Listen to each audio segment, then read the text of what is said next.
Hello students, स्वागत है आप सभी का हमारे YouTube channel target education times में। और हम आपके लिए वीडियो लेकर के आए इंग्लिश की, जिसमें हमने कुछ इंग्लिश के ऐसे वर्ड्स लिए हैं जिनको प्रोनाउंस करना टेढ़ी खीर है। ज़्यादातर लोग इनको सही से प्रोनाउंस नहीं कर पाते, और आप इन्हें सीख जाएंगे तो आपका इंग्लिश में बोल पाना और इनको प्रोनाउंस कर पाना बड़ा आसान हो जाएगा, और आपका दूसरों पर इसका बेहद अच्छा असर पड़ेगा। वो समझेंगे कि आप एक बेहतरीन इंग्लिश बोलने वाले हैं, और आप इसको अपनी रोज़मर्रा की ज़िंदगी में इस्तेमाल कर सकते हैं।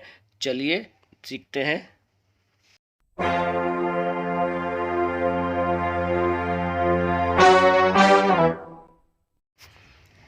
चलिए, पहला वर्ड आपके सामने लिखा है ASTHMA, जिसे हिंदी में दमा कहते हैं। बताइए जल्दी जल्दी आप इसे क्या बोलेंगे। आप जहाँ तक मेरा ख्याल है इसे बोलेंगे अस्थमा, क्योंकि ज़्यादातर लोग इसको अस्थमा ही बोलते हैं, लेकिन इसका प्रोनाउंसिएशन बिल्कुल गलत है। चलिए इसका आंसर आपको बताते हैं। इसका सही प्रोनाउंसिएशन होता है अस्मा। इसको आप ध्यान रखें, अस्मा। अगला वर्ड जो हमने लिया है वो इसमें है DEBUT।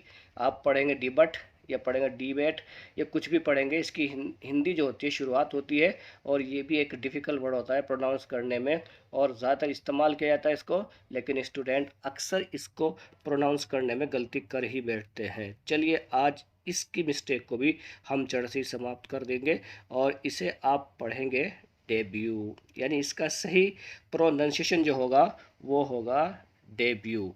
आप कभी भी इसे डिबट नहीं कहेंगे, बल्कि क्या कहेंगे, डेब्यू। तीसरे नंबर पर जो वर्ड आया है ELITE, इसे आप पढ़कर बताइए। इसे कहेंगे इलाइट। हिंदी में इसे चुनिंदा लोग कहते हैं, लेकिन हम सोचते हैं इलाइटी या कुछ और कहेंगे, लेकिन इसका ये प्रोनाउंसिएशन बिल्कुल गलत है। इसका भी आप सही से प्रोनाउंस करना सीख लीजिए, क्योंकि हम इसको ज़्यादातर यूज़ करते हैं। इसका सही प्रोनाउंसिएशन जो होता है वो होता है एलीट, यानी चुनिंदा लोग। ये एक बेहतरीन वर्ड है जिसे हम रोज़मर्रा की ज़िंदगी में इस्तेमाल करते हैं। अगला वर्ड जो आया है वो इससे भी ज़्यादा डिफ़िकल्ट है। स्पेलिंग है VALET। नौकर कहते हैं। देखते लग रहा है कि इसे पढ़ेंगे वैलेट या वैलेट या और कुछ वालेट या कुछ और प्रोनाउंसिएशन करेंगे, लेकिन ये सारे ही प्रोनाउंसिएशन जड़ से ही गलत है।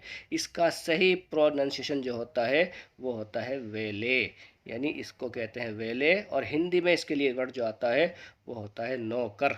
एक बेहतरीन वर्ड है, आप इसको रोज़मर्रा की ज़िंदगी में यूज़ करें और दूसरों पर अपनी छाप छोड़ें। अगला पांचवा वर्ड इससे भी ज़्यादा कठिन है। देखने में लग रहा है RICOHET। पढ़ेंगे रिचोट, रिकॉर्ड, जिसे कहते हैं हिंदी में टप्पा खाना।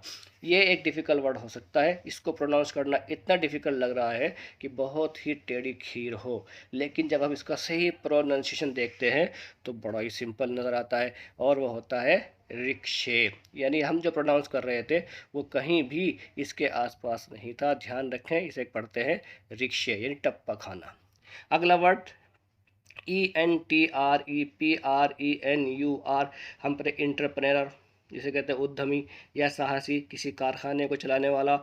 इंटरप्रीनर पढ़ेंगे, कभी कुछ करेंगे, लेकिन ये सब के सब इसके प्रोनाउंसिएशन जो होते हैं गलत हो रहे हैं। हमें इसका सही से प्रोनाउंस करना सीखना होगा, ताकि हमारा दूसरों पर गलत असर ना पड़े। इसे पढ़ेंगे एंटरप्रेन्योर, यानी उद्यमी, यानी साहसी, यानी समझ ले किसी कारखाने का मालिक या काम करने वाला।